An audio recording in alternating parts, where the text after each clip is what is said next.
Hi, guys. Welcome back to the Yellow Wave podcast. We have season 2 here, and we have a very special guest for episode 1 of season 2, our very own David James.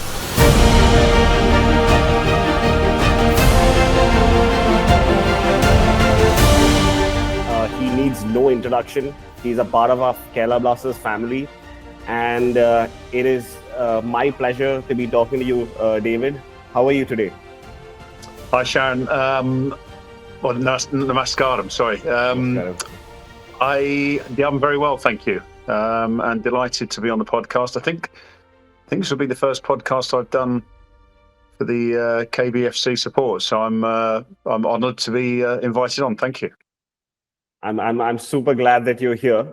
So we'll head right into the questions because we have a lot of questions for you because we really want to know what you think about a lot of things. And I know you're a busy man, so we'll head straight into it.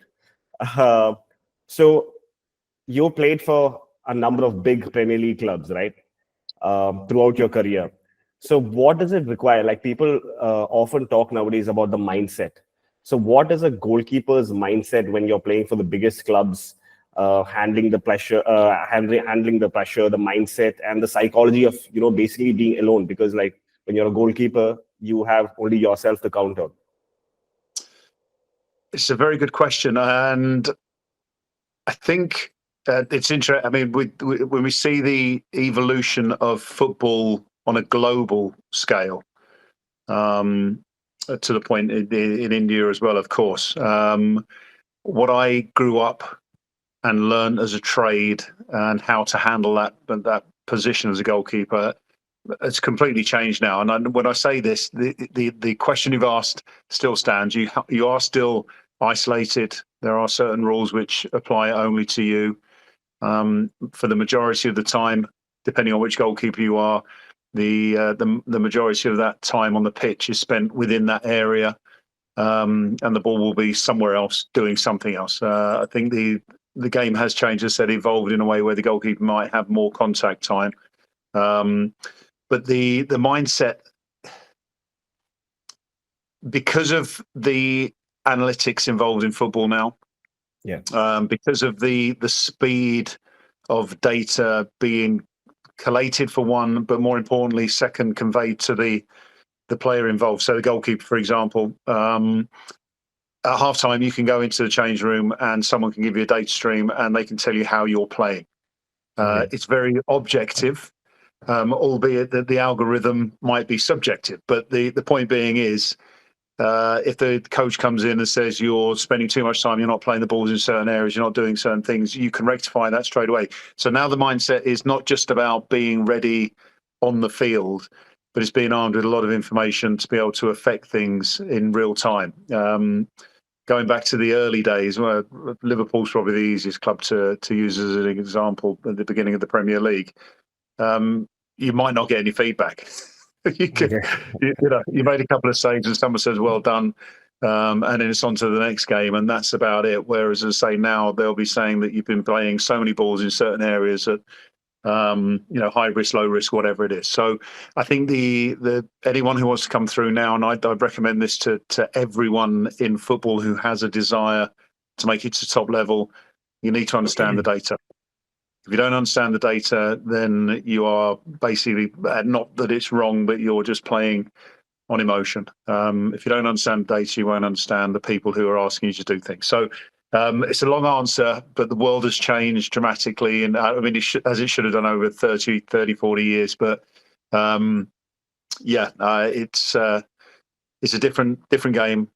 But funnily enough, if you have the physical capabilities of physical dexterity and the strength of mind with all this information coming in, and you can stop shots from going in the goal, you've got a good chance of being a good goalkeeper. So, with all technology, it's still down to the human to be able to save the shots. Got it. But I mean, usually when a player makes a mistake on the pitch, he's not punished as much as when a goalkeeper makes a mistake, right? Like, a goalkeeper makes a mistake and it's kind of like the end of the world because usually it might lead up to a goal. So when you're in a situation like that, how do you tackle that? Because like the game is moving fast, right? Like you concede, maybe it's your mistake, you concede, and then how do you come back from that, like mindset wise? Like what do you need to do? Yeah, well, as I say, I'll go back to the point. Back in the day, there were some uneducated commentators, dare I say. The guy shoots, the goalkeeper lets it in, and it's the goalie's fault. If you look at today, they will be able to say, well, how did that guy end up in the position? How did this happen? How did that happen? And yes, whether or not, I mean, they'll know whether the goalkeeper, and this might sound a bit strange, but there will be data on what saves goalkeepers make. And that's not to say one through the legs is always going to be a mistake. Don't worry about that. But there will be levels of expectation around certain goalkeepers for certain shots from certain positions. And therefore, what we might see with the naked eye as a mistake, the data will say, okay, we expect that to happen 5 times a season. In which case, the manager will say to the goalkeeper, or the coach will say, okay, well, I'd like you to save it, but we understand that this is one that you might let in 5 times a season. And therefore, is it a mistake or is it an expected outcome? It takes a lot of the passion and discussion out of football when you look at it in an analytical way. But if you're employing a goalkeeper who makes a certain decision 5 times a season, then expect him to do it 5 times a season. Don't have a go at him for doing it 4 times. Does that make sense? That makes sense. Yeah, that makes sense. Yeah. It doesn't help the fans, by the way, because if the fans aren't up with the data, then they'll think it's a mistake by the goalkeeper. But so often, and again, the way the game is played now, a goalkeeper might pass the ball to there was a highlighted incident recently for Manchester City. The goalkeeper might pass to a defender. The defender loses the ball, and then it ends up in the back of the net. People might look at the defender, where you might actually ask, has the goalkeeper made the right pass in the first place? So there's bits on the surface which even a goalkeeper might get away with, but when it comes to the data and the analytics side of things, someone will know whether the mistake was the goalkeeper's or the defender's. So there's no hiding place now. So David, how has it been facing some of the biggest names in world football? Because you've been a goalkeeper and you've played against Henry, Ronaldo, Rooney. What goes through a keeper's mind when you're playing these people? Like, what are you feeling? Like, it's it depends on the game, I suppose. I mean, it's not that any game is not worth worrying about or preparing for. Of course, someone like Thierry Henry, I think, was my most difficult opponent between him and Didier Drogba. And I say that because it didn't matter how well I played, I always seemed to concede goals. And going back to the original question, it doesn't mean they were my fault, but it's kind of you're ready, you're feeling very good, almost unbeatable, and more often than not, they'd run off the field. Not with a match ball necessarily, but having scored a goal and being on the score sheet, and the quality of goals, the variation in goals, just sort of underlined what fantastic players they were. Someone like Wayne Rooney, I didn't concede that many goals against Wayne Rooney, but I used to play with him, obviously with England, and you could see what a talent he was. I mean, he was phenomenal. He was young, cheeky, didn't have any fear. And you wanted him on your side more than you wanted to be against him, of course. Okay. Someone like Ronaldo, and Ronaldo's an interesting one as well, because he only scored, I think, a couple, maybe 3 goals against me. One of them was particularly good, a free kick. A free kick against, yeah, the United one against Portsmouth. Yeah, very windy. Okay. But for the amount of games I played against him, I think it was even with regards to not scoring or he's scoring. So. He no question about his talent. It just depends what he does on the day. But yeah, I mean, the preparation, and again, I sort of lean back on what we said before.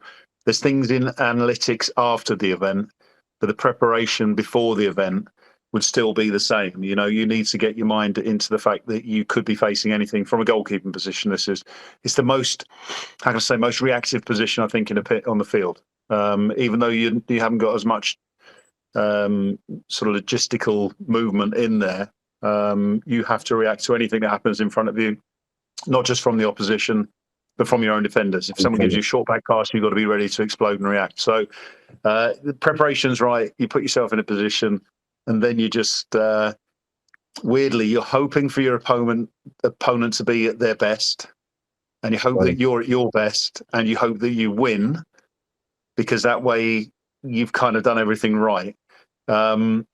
Strangely, it can happen in so many different ways against Henry, against Wayne Rooney, Ronaldo, Michael Owen, whatever. That you're ready, and for some reason they don't have the game they have, and you kind of think, I was ready for you and you didn't turn up. And vice versa. Sometimes when you're not quite ready and they're on it, then you leave, they've got the match ball under their arm and you're thinking, no, that wasn't the day I needed. So fair enough. Yeah. But you keep saying about the analysis which is there prevalent in football, right? So for example, like the Ronaldo free kick against you when you were playing for Portsmouth, do you guys have analysis that like Ronaldo is going to shoot, or the way he's going to shoot? Do you guys have that pre-match that if he gets a free kick in this area, this is how the ball is going to go? Or, like, what is the preparation there? I'll tell you the story then. So he scores a goal. I think we lost 2-0. If I'm not mistaken, I think it was an FA Cup game, but it might have been a league game, whatever.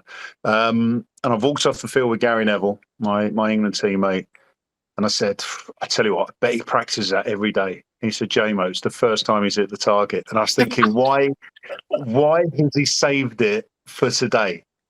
Wow, okay. And again, I suppose, ironically, had he not scored, we wouldn't be talking about it. So, fair enough. You could, analysis. I mean, as I say, it's a reactive position, goalkeeping. You can do all the homework you want, and sometimes, and again, everything's sort of symbiotic, if you like. Sometimes where you might think the goalkeeper's made a mistake, it's because the guy hasn't hit the ball properly. And weirdly, you practice for clean shots. You do the analysis, you sort of read the body language, and the ball comes off his heel. It completely throws you because you're not expecting it. And the ball goes in, it's like, oh, that should have been a save. And you start thinking, no, actually, the guy didn't even hit it.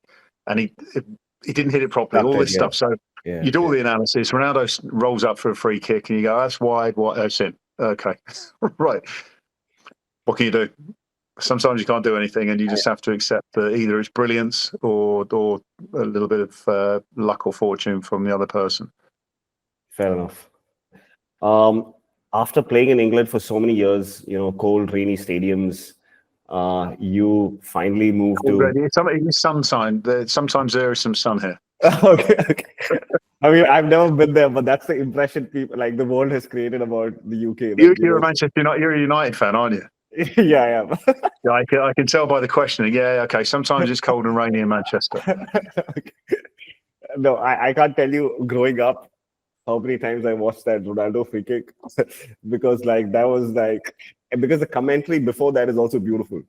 Like where they're like, oh, it's too far for him and it's kind of hard for him to get there, and then it goes in. But like you told me that, Gary Neville says that, that's the first time he has ever hit it in. Like you could see that, and you could see that I don't think he has done that too many times in training because that was inch perfect. Yeah, That's almost like God put the ball in the net, To be fair, now you mention it, I've never thought of it this way, but that was a goal against Portsmouth, and I love Portsmouth. But he celebrated like that was a goal against Bayern Munich or Barcelona. Yeah, now that you mention that makes sense. He went like this. Yeah. I've seen that too many times.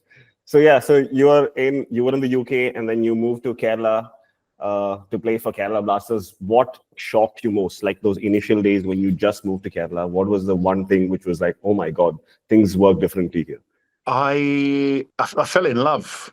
So just to give an understanding to the guys out there, as most of you probably know, the Indian Super League started in 2014. So initially I went out to Mumbai for the draft, which was an experience because I say respectfully, I didn't know any of the players. Nearly, if I say 95% of the players. So David, you played in England most of your life, and then finally you made your move to beautiful India in 2014 for the inaugural year of the ISL. How did that switch happen? What did you feel? What shocked you most when you came to India? Like, please give me your thoughts on that. Well, so the story goes, Yeah. and it was quite wonderful actually. I'd actually been playing in Iceland the season before, so or the Icelandic season, which is only a summer season. So I hadn't played for a little while, and there was an approach to come to Kerala. Okay. And at first, I knew nothing about India. I had never been to India, so it wasn't something that I wanted to go and revisit. This was something completely new. And they asked me if I wanted to play, and at the time, I thought, I'm 43 years old. Yeah. Will this work?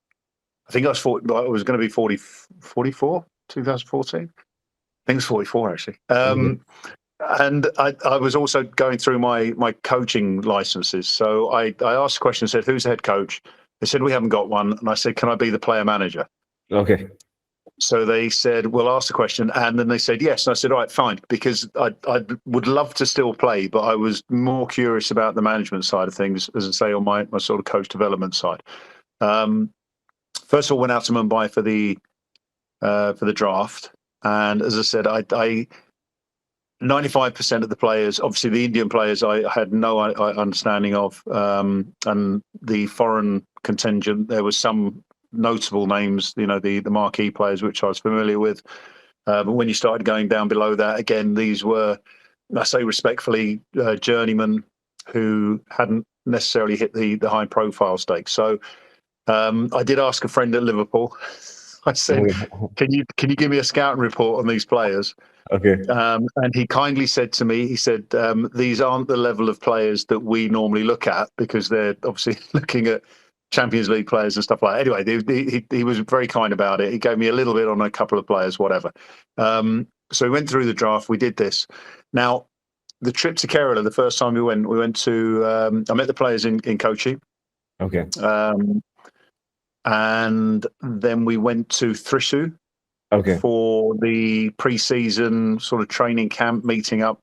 Again, there was so much learning here, because speaking to the guys at Blasters, they said, yeah, we've got a training facility in Thrissur. They showed me some pictures, and I'm like, okay, great. They said, yeah, it's going to be 4G, 3G, whatever it was at the time. And I was like, fantastic. And when I actually went down to visit, there were clumps, literally little mountains of black rubber crumb. Mm-hmm. I said, okay, yeah, just get a machine on that and put it, da-da-da. And the guy said, yeah, we'll get that sorted. And then an army of guys came out with brooms. Okay. And started brooming this. And I was thinking, don't you have a machine? And I was learning on the go that India is a very resourceful country. Manual labor is the go-to thing, and if absolutely desperate, then they might get some machinery in it. Anyway, we got it done. We did our training sessions. We had a few practice games there, which are very important. But because of the way that the ISL was set up, and because our home stadium wouldn't be ready for 5 weeks, we had 5 games on the road. Okay. And we went out to, well, where did we go? We went to Northeast for the first game.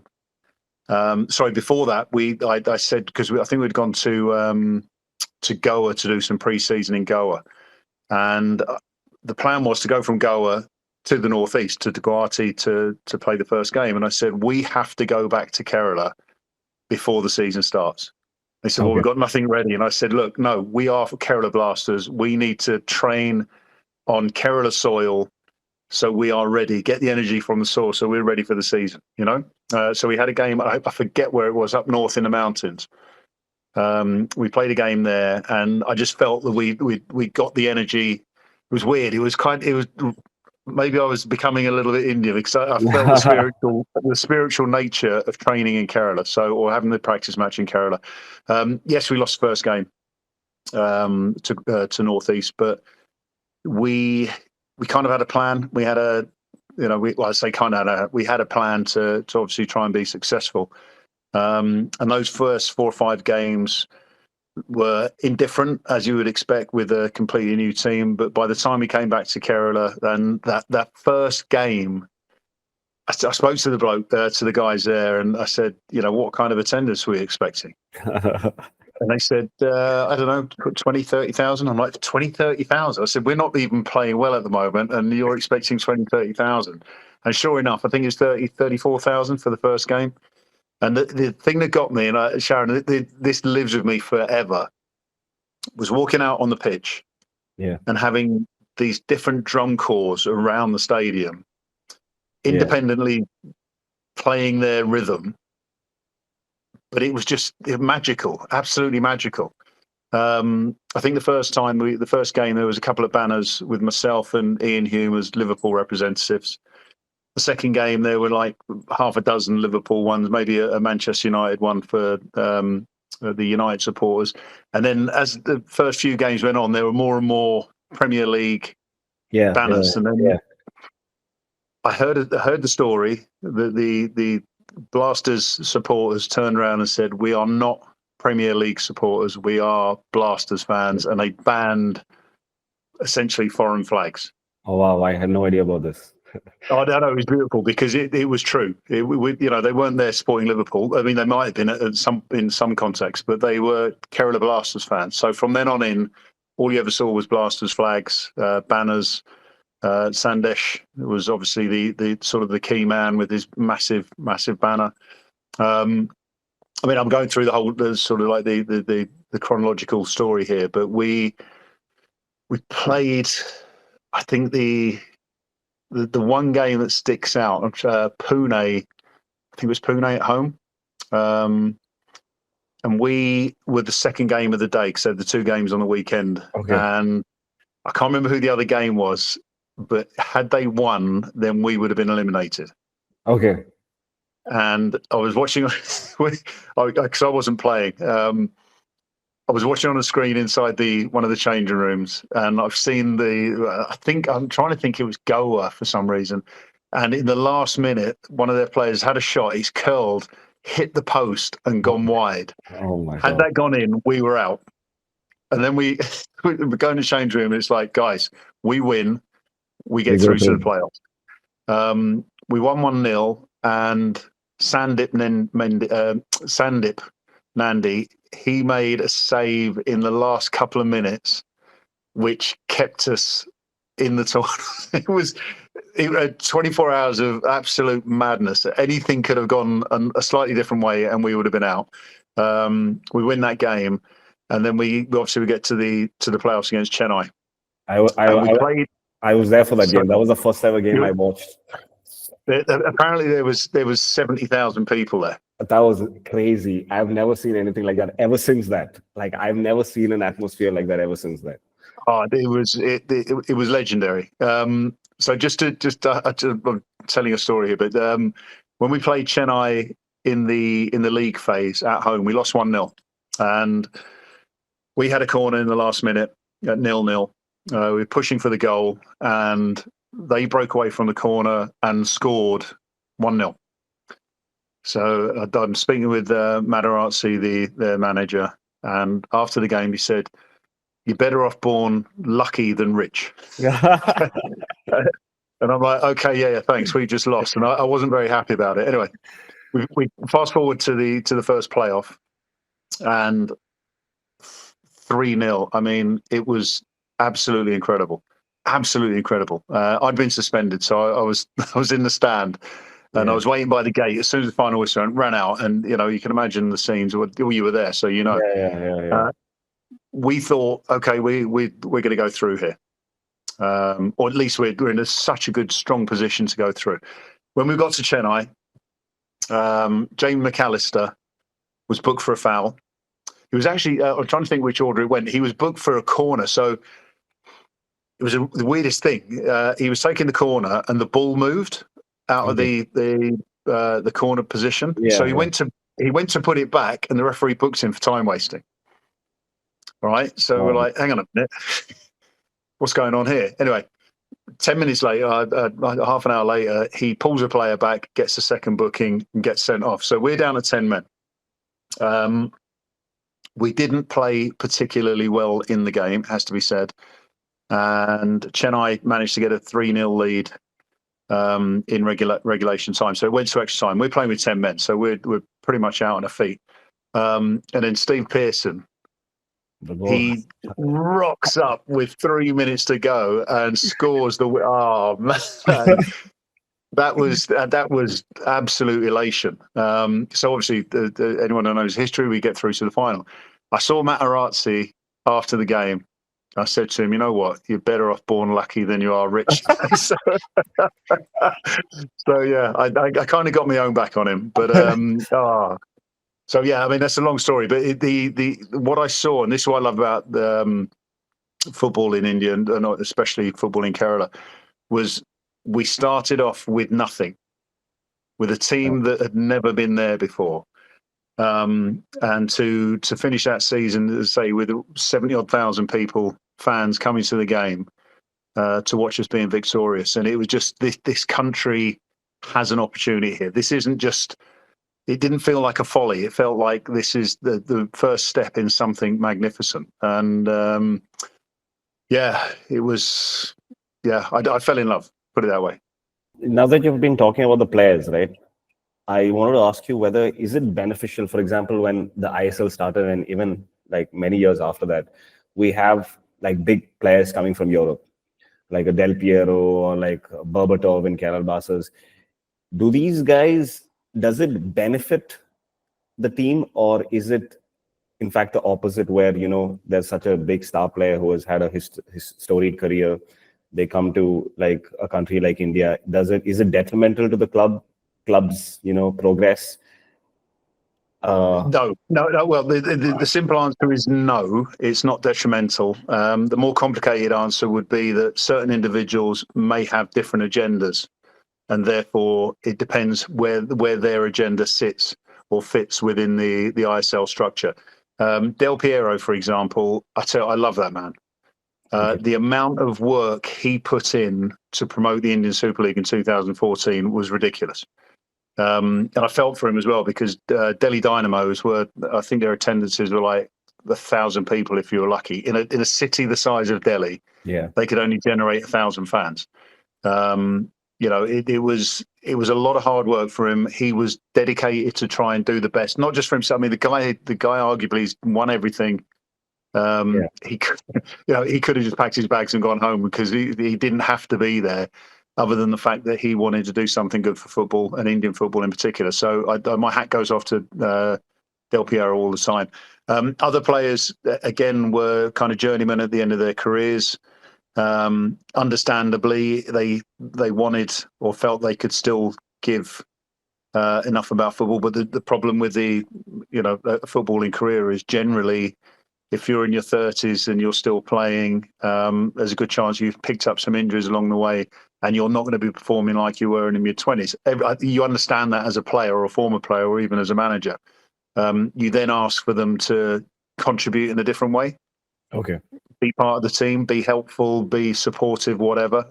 Wes Brown, I love Wes. I absolutely love Wes. So I was so focused. This is the sort of the tail end of 17-18 season, and obviously I'm focused on the team trying to qualify for the playoffs.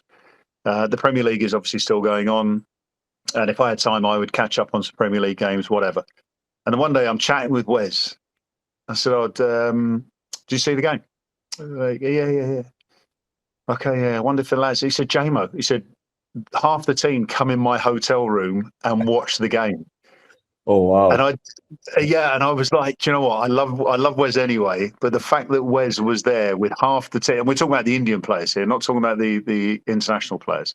Yeah. He's got half the Indian players, sorry, in his room watching Premier League football, and I thought, this is the guy that makes this work, because he's won everything with Manchester United. Yeah, he's played for England numerous times, but he is more than happy to sit in the room with his teammates watching the football. And again, that's giving part of you to the experience, and hopefully encouraging players to improve. So the standout big names, sometimes they're just there for a payday. In any walk of industry, it's going to be the same. So you can't fault them for that. You just want them, or would be preferring that they actually gave something back. And someone like Wes and Del Piero, for me, were two of the top guys for that.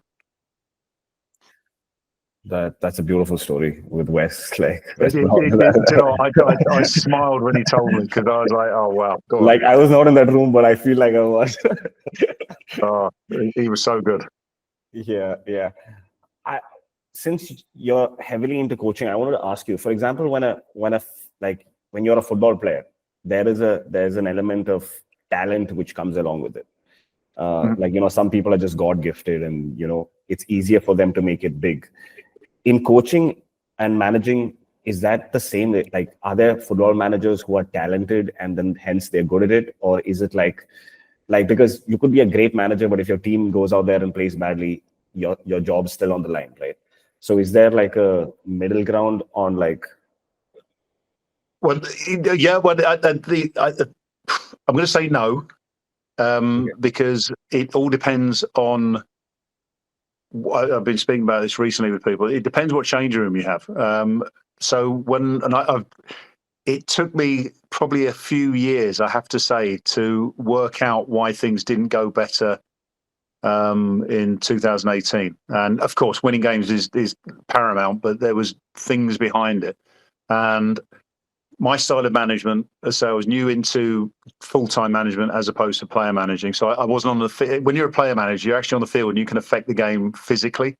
Yeah. When you're just a manager, then you're putting all your trust into the players on the field. So there was a cultural thing which I've thought about in more recent times where I think, and you'll understand this better than I will, of course, but the culture in India is essentially to be told what to do. Yeah, yeah. And I was allowing people to make their own decisions, because a lot of the philosophies in English coaching is allow players to question why what they do and how they're going to improve, rather than tell them what to do. So some managers will go in and do this, do that, do this, do that, and players will respond, and you'll end up with good results or obviously bad results.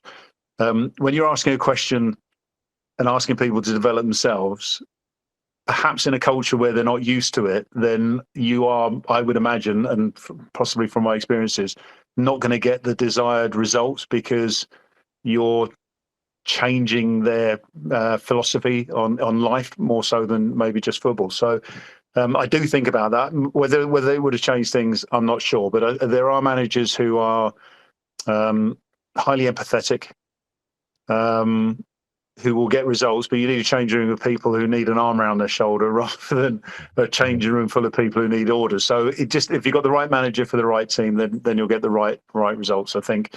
And again, it's, sort of going back to 2018, Bengaluru were the strongest team. Goa were a very strong team. There was that heavy Spanish influence from management to playing staff. Get 5 great foreign players and make your indigenous players the fittest players in the league. And when you think about it, it's the model which actually kind of works. But football should be more than that. And again, it goes back to all the development stuff. The indigenous players should be good enough to be able to hold their own technically, as well as physically. But Ashley's sort of, when I heard him say, I was thinking actually that maybe that's why we didn't have quite as much success. The foreign sort of contingent was good, but we could have, and again, ironically, we could have spent more and got better players. But given what's happening in Indian football at the moment, that was the wrong methodology. And where Ash was right in success, when everyone copies that model, you end up in a big financial hole. So yeah, that makes learning sense. A lot of learning.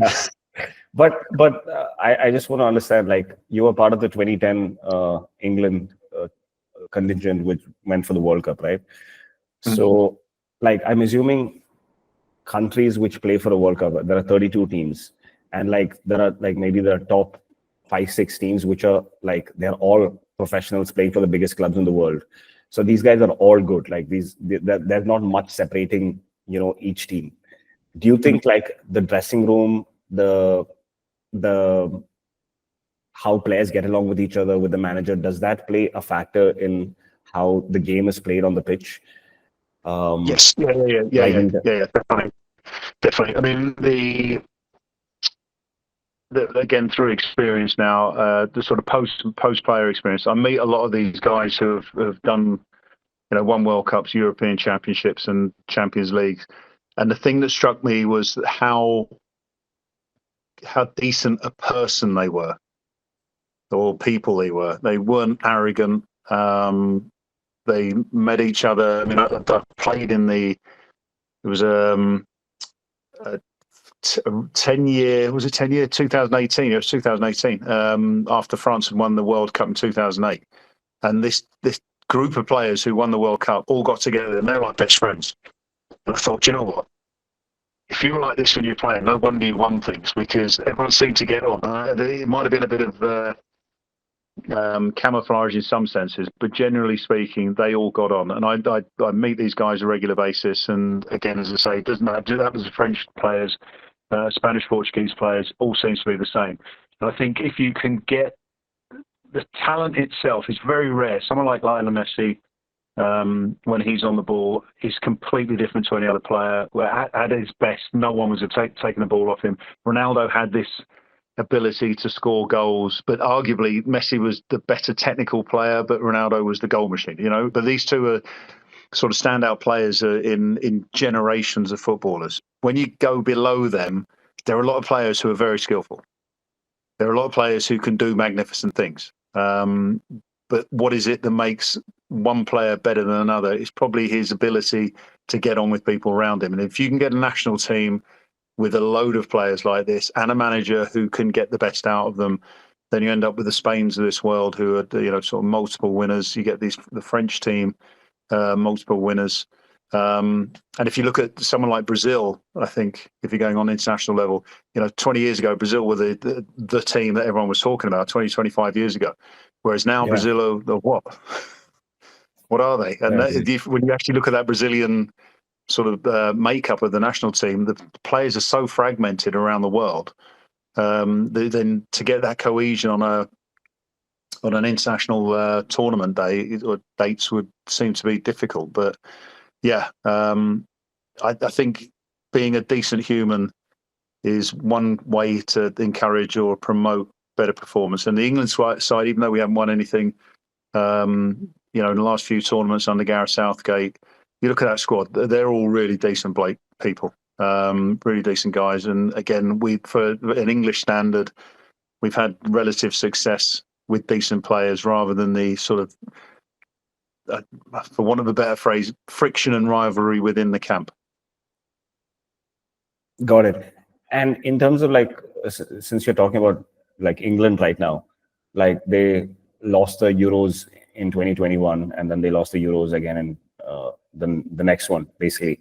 Do you think, obviously mentality is a big thing in football. Do you think there are certain teams which they're so used to winning that, when it comes to those clutch situations, they have almost internalized the feeling of winning, so they do things better? And clubs, or countries or clubs which have had a history of things going wrong in that moment where things had to go right, it's there in your mental makeup. Does that play a factor? I think you've got to separate international and club, because again, success on an international level can only be every 2 years at best.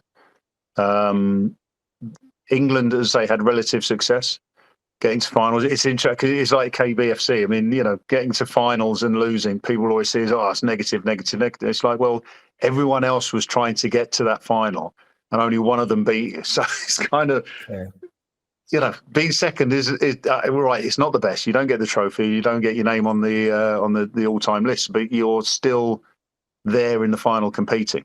With England to get to 2 finals, Italy. There's a lot of criticism back home here in UK about how we approach that.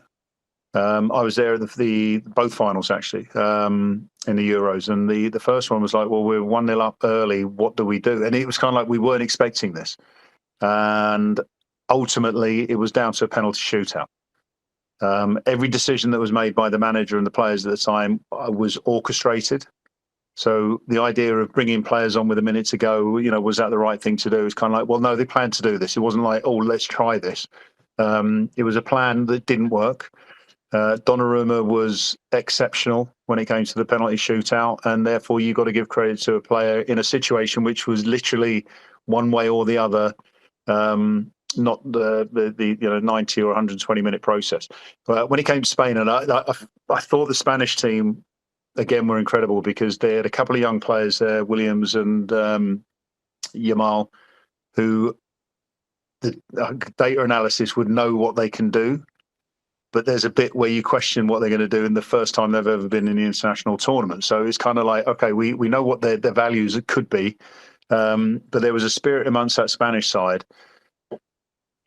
And I just sort of go back to the semi-final against, I think it was Germany, when everyone thought that, I'm trying to get the times, I think it was going to go penalties with Germany and it was extra time for England, whichever it was, the other way around. But in the closing minutes of a game where traditionally teams slow the ball down, we're going to go to the next phase and we're all preparing for the next phase. And it was almost like they went, no, we don't do that. And then they scored against Germany. It's like, oh, hang on a minute, they're through there against England now. And England, I'm looking at them thinking, yeah, okay, right, this is going to go to the next phase. And it was like, no, we don't do that. And they did it again. They won every game in the tournament. The first team in history of the Euros to win every game. So if anyone deserved to win it, it was Spain for winning every game. They had young players who had no fear. They had a manager who, again, was new to tournament football. I think he was new to senior international football before that tournament. Yeah. And where people had written them off at the beginning, it was kind of, and I don't like the term "nothing to lose" because there's always something to lose. There was this air of, well, come on then, let's give it our best, and they did, and they won. And for England, it was again disappointing because we didn't win. But we lost to the team that beat everyone. And therefore you say on the day, and ultimately it is just one game of football, irrespective of what happens beforehand. That one game of football is the decider of 4 years or 2 years of preparation and hard graft. So I think, again, international football is very different. When it comes to club football, you have a better control. And again, I go back to the ISL in the early days where you've got this massive rotation of players. Well, to have that kind of rotation and without the longevity of a club's identity, the Yellow Army for Kerala is fine. There's an identity as a support group, but if you go back to 2018, even go, well, we've only been around for 4 years. What is our identity as a football team? We didn't have one. Goa did because they stuck with this sort of Spanish tiki-taka philosophy from day one, if you like. So there was an identity developing there. Kerala was KBFC was sort of jumping between English Premier League managers or Premier League players, that kind of, or Eastern European managers, whatever it might be. And it was kind of like there wasn't a footballing identity. So for them, for Kerala to then go, we're going to bring in new players, you're going to play to this style of football. It doesn't work that way. It's just kind of like, what are we going to do this year, and what's the manager going to instruct us? And again, when I went back in, when I was there in 2018. The plan was to kind of develop this with the understanding that the change in 18-19 season was a landmark change because all of a sudden we just had a whole new team again, new contractual issues and blah blah blah. So there was a lot to contend with. When you look at traditional clubs, Manchester United, Liverpool, Man City, whatever, if they've had a bit of longevity with managers, which the latter two have, not Manchester United, then you see the identity of the team. When they bring in a new coach like Arne Slot, there's a tweak to that identity with the same group, by and large, or the first season for sure, the whole squad. Now there's a load of changes, but those changes are done understanding what they are changing into rather than, oh, here we go, like Manchester United, what are we going to do? We've got a new manager and we've got a load of new players and let's go and play some football type thing. So, there's no straight answer, but I think club football is a lot easier to control than international football. And when you were here in India, did you see any Indian players from Kerala who impressed you a lot? Like you were like, okay, this guy has it in him. The simple answer is yes. Although the difficulty is I didn't spend too much time with the academy. Okay. On the basis that there was a separation from where the academy players were training, where we were training, because either time-wise or logistics, there was only one pitch, as I said. But and again, there's an observation of a bit of talent, but unless you see them and dealing with them on a sort of day-to-day basis. I know I had to go in and reprimand one of them once because of conversations he had with the coach, and that was my management role. It was kind of like, no, we don't do this at Kerry. You don't back chat to the coaches because that's not what we do. So there was a bit like that, but then that's just me stepping in on a moment rather than knowing the player and possibly having a conversation with them. And again, one thing I did was try and speak to my players rather than tell them. As I said to you, there was a different philosophy that was going on. Yeah. But then again, you see young talent and you ask the question, where is the environment for them to actually grow into? What are they going into? And as we can see within your, again, I say this, it hurts me when I look at what's happening in with the ISL in particular, the national team, that the young players from even 2018 haven't had the opportunity to go, all right, we are going to be the generation which changes things on the football field. They're being hamstrung because of all stuff which they have no control over. So the talent that I might have seen, it was only brief, and unfortunately I wasn't able to sort of follow their pathway. Now transitioning from being a footballer to getting into analysis and punditry, how's that transition been? Like how's life now? After life's good. I mean, the analysis bit, I think it was always there. In a very crude way, I was always keeping data on performance, and essentially that was, sort of games played, goals conceded, blah blah blah, back in the 80s and 90s. So now it's become more technological. I use when I do my punditry, the first thing I do is look at numbers.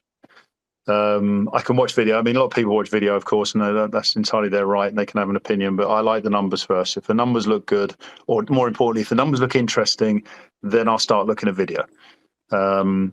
If a player has loads of goals, I want to know how many shots he's had, and I want to know, what's the XG for these goals? Is he just doing what he's supposed to do, or is he excelling or underperforming? Then you look at video, and then you can work out whether so I'm being very analytical here. Then you can work out whether he is the type of player who's going to keep possession, score your goals, and be totally positive, or is he the guy that's going to shoot from the most ridiculous place on the field, lose possession, and therefore have a negative impact on a player, on the team? So yeah, I do that, and then it's just about articulating the information I find from the goalkeeping one, and this might be one to some of the listeners here. The world of goalkeeping analysis, especially in a data-driven world, is still very skinny. There's a lot of work that needs to do. There's a lot of technology that could be used to improve the collation of that kind of data. And all you hear at the moment, and you've probably heard it 1,000 times yourself, is goalkeepers have to be good with their feet. It's kind of like, what does that mean? It doesn't mean anything. So yeah, but it's part of the language, the discourse in football, and that's fine. But if you're analysing and trying to, I've started my goalkeeping coaching license as well. If you're going to go down that path to actually improve goalkeepers, then you have to talk in more specific terms and understand what being good with your feet really means, rather than just a throwaway comment because the goalkeeper doesn't control it properly. So it is utter nonsense. So yeah, I use both. I think, as I said right from the get-go, that if you're not into data analysis, then you're in the wrong industry now, because data analysis it's not only providing information for supporters, it's part of recruitment of players, and increasingly more, it's part of recruitment of managers as well. So all of the data stuff is controlling and driving football in a direction. Whether that stays the same for forever, who knows? But at the moment, if you're not interested in data, then you have to be a very good footballer. Makes sense. Or like Materazzi said, you have to be a very lucky manager. But like, I have two questions for that. One is, for example, football is very data-driven right now. But for example, like everything is analyzed, and you have goalkeeper coaches, you have mentality coaches, you have everything. Everything is very well set in place, right? Mm-hmm. And everything is analyzed. But for example, like obviously, I'm a United fan. Like for example, Onana playing for United, the kind of mistakes he has made in the past, I'm sure, like when the analysis was given to the team before they bought him, like I'm sure there was a certain set of analysis which was done, right? And then he comes and plays for a club. Is there space where there's something more than analysis? Like maybe it's what is going on in his house, or maybe he's not comfortable in the environment he's playing in, or like are there things which you can't analyze but impacts a player? Okay, I've just thought of an analogy. If you get the analysis or data pack on a Ferrari, yeah, it might be up there with some of the best cars in the world. If you take it to a tea plantation in Munnar and try and drive it around, you're going to have a problem. Okay. You're better off with a tractor. Okay. So the reason I say this is because you can get the best analysis and the best numbers, but it depends what environment you're putting them in. And Onana is not a bad goalkeeper at all. I remember doing I was in India for Sony doing the Champions League stuff. And analysing Onana at Inter, and it was like, this guy is phenomenal. Okay, he might let in a goal which you question as a goalkeeper. You go, well, how did that quite go? But it goes back to the point. If he does that 5 times a season, and you know he's going to do it, don't be surprised when he does it 5 times a season. But when he does all the other stuff as well as he can, then you say, fine, I'll let 5 of those in. He's going to help us in other departments. Going to Manchester United, they didn't play a system for whatever reason which actually played to his strengths. And therefore, you're still going to get the 5 goals which you question, but you're not going to get the upside. So then you look at it and go, this isn't the right fit.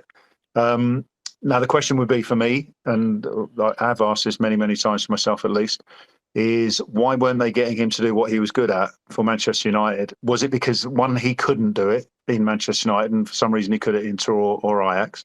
Or is it because the manager didn't want him to? Or more importantly, were the players that he was playing with incapable of benefiting from what he does well? And these are numbers, these are factors which you have to put into your algorithm. The one thing about data is it's sterile. It has no feeling. And it's interpreted by the person who has the data in whichever algorithm they want to put this data through. So if you get your data algorithm wrong, you're going to end up with the wrong players, arguably. But if you don't combine data from one player to another to say, well, this is what he does, can anyone else work in this with him doing this, or will he change? Again, it's complicated. If you look at Liverpool, Liverpool's probably the best. Liverpool. Alisson signs for Liverpool. Mm-hmm. I think it was his first game against Leicester. He tries to do a drag back, gets caught and lets a goal in. Everyone goes, why have we signed this goalie? You ask any Liverpool supporter now, who's the best goalkeeper Liverpool have had, and it is Alisson. Do you know what I mean? So the numbers are always right. The mistakes are always going to happen. It helps not to have it in the first game, but he did. But did that matter? No, because they knew he'd make a mistake. That was the one he made. But they also knew that he was going to do one-on-ones more than anyone else.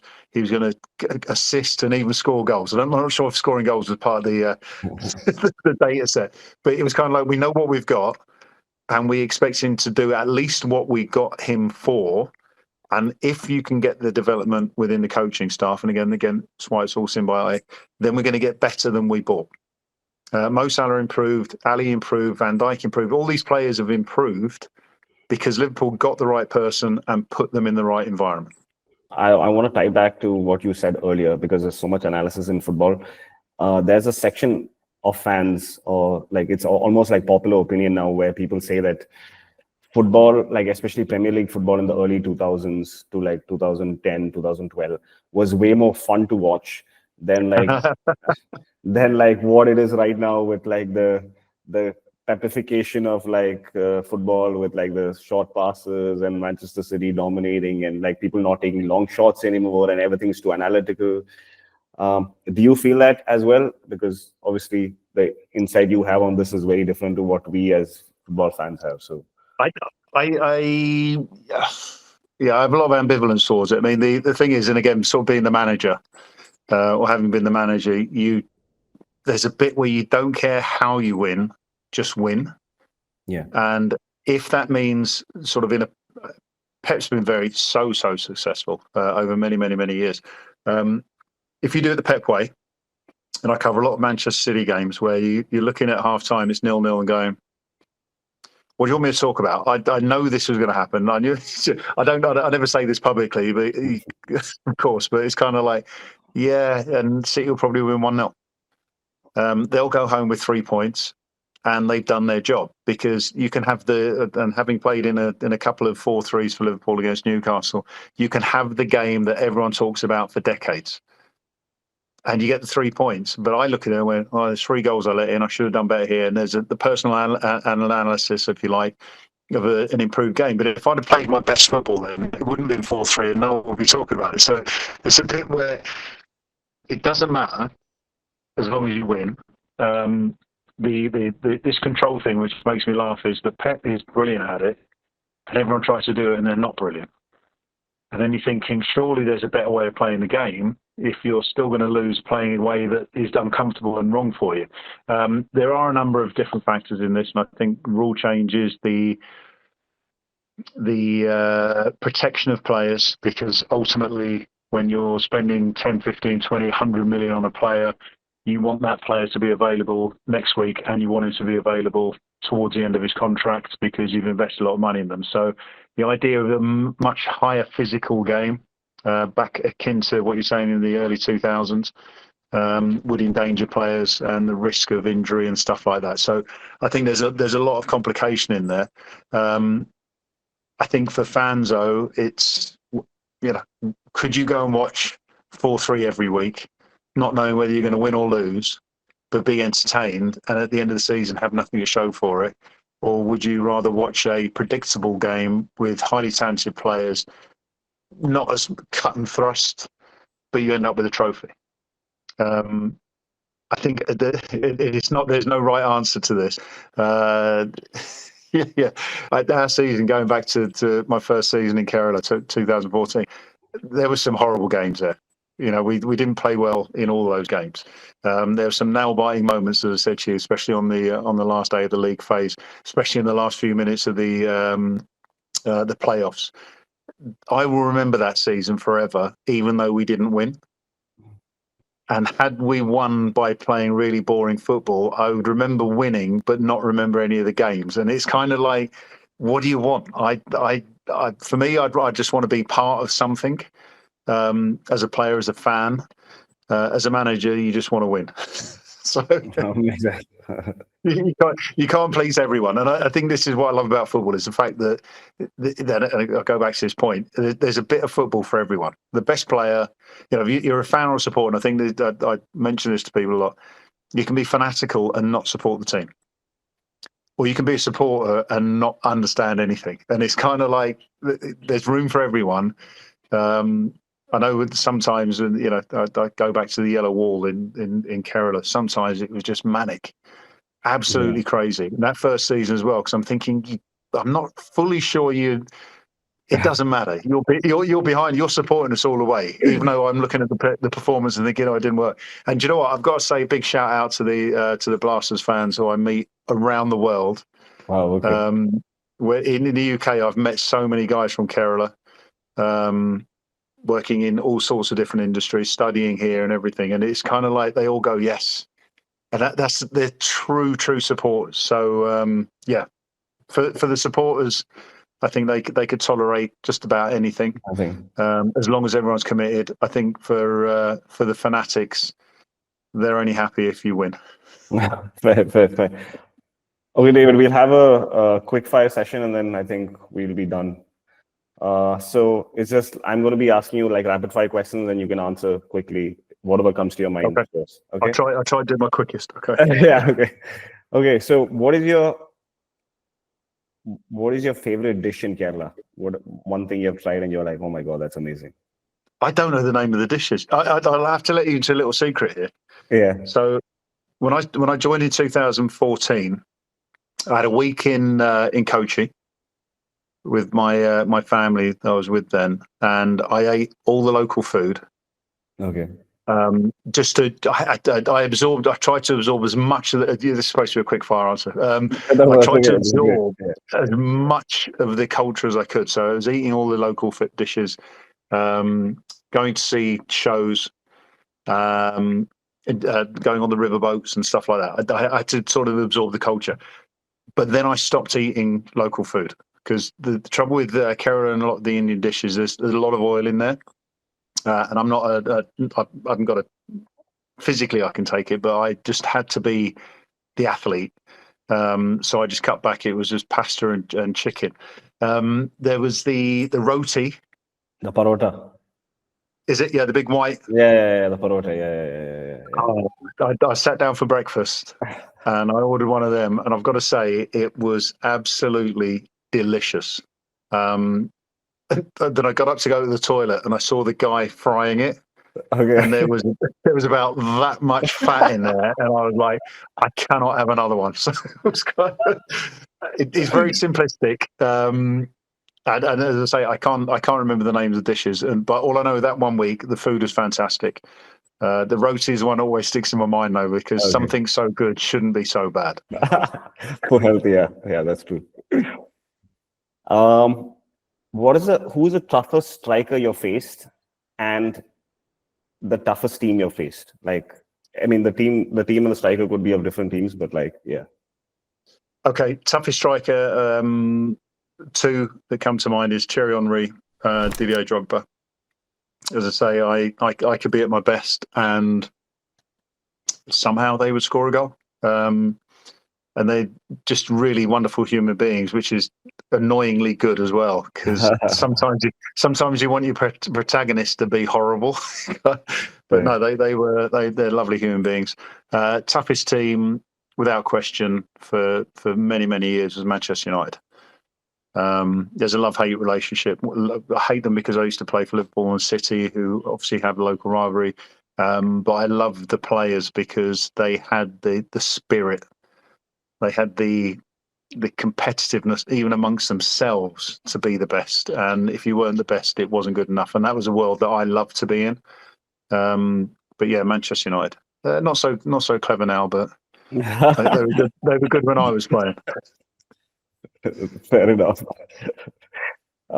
Best save of your career?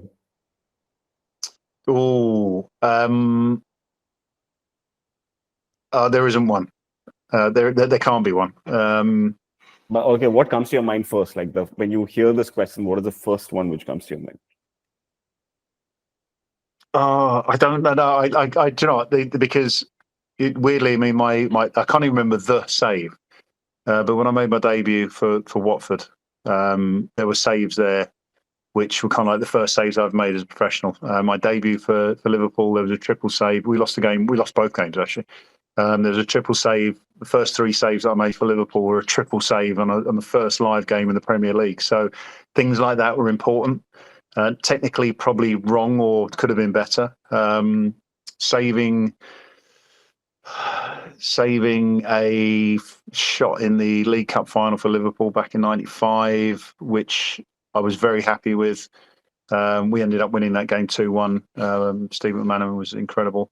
Things like that, or saving shots for England, Kerala Blasters. I mean, there's loads, and it is. I never really focused on the good stuff. Unfortunately, I was driven by improvement. So you make the save, it's kind of like, that's what I do.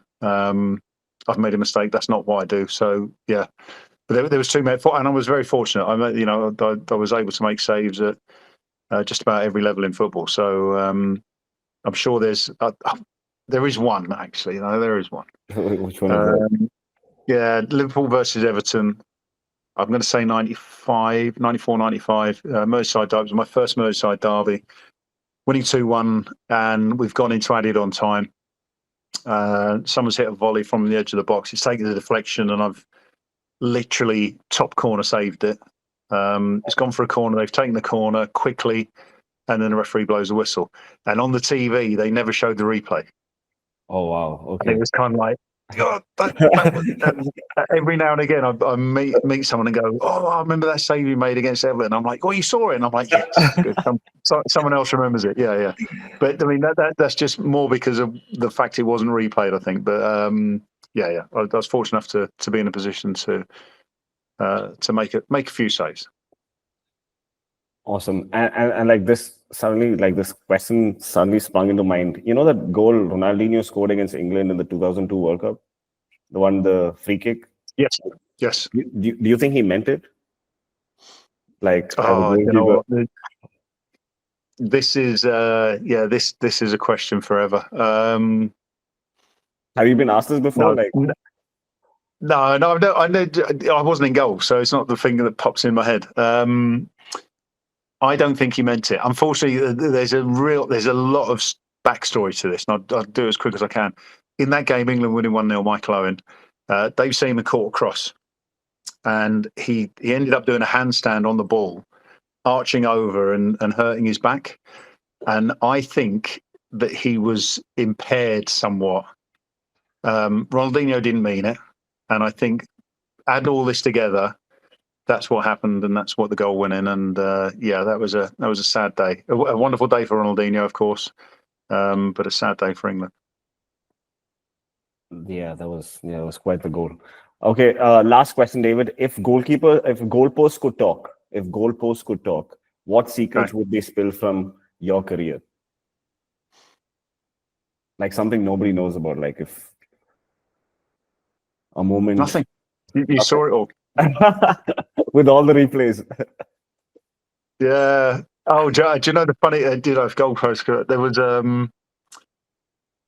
I said to you back in 2008, I was keeping this dialogue open with the UK sports channel, and we played.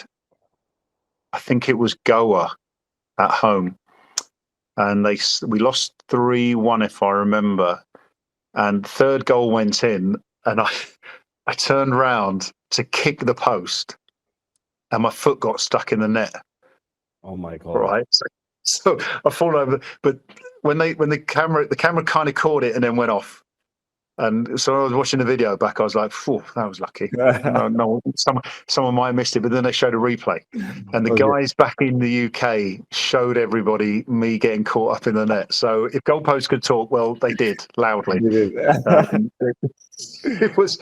Yeah, it's a somewhat embarrassing moment. Yeah, but no. I mean, I'd like to think that I played with the old cliche heart on the sleeve. If I wasn't happy, you'd be able to tell. Yeah, there was no secrets. Okay, that's good. Okay, David, to wrap it up, one final message to the KBFC fans today. Anything you want to say to us? My message to the KBFC fans is keep supporting the team. I know things are difficult at the moment with regards to the ISL and everything that's going on in Indian football at the moment. But like I said, football is not just your team. Football is something for the community, for society. So keep playing, keep training, keep pushing. And when the season starts again, I'll be following along with all the Keralites who are here in England supporting KBFC. We'll be supporting and hoping this year could be the season where Kerala Blasters are successful.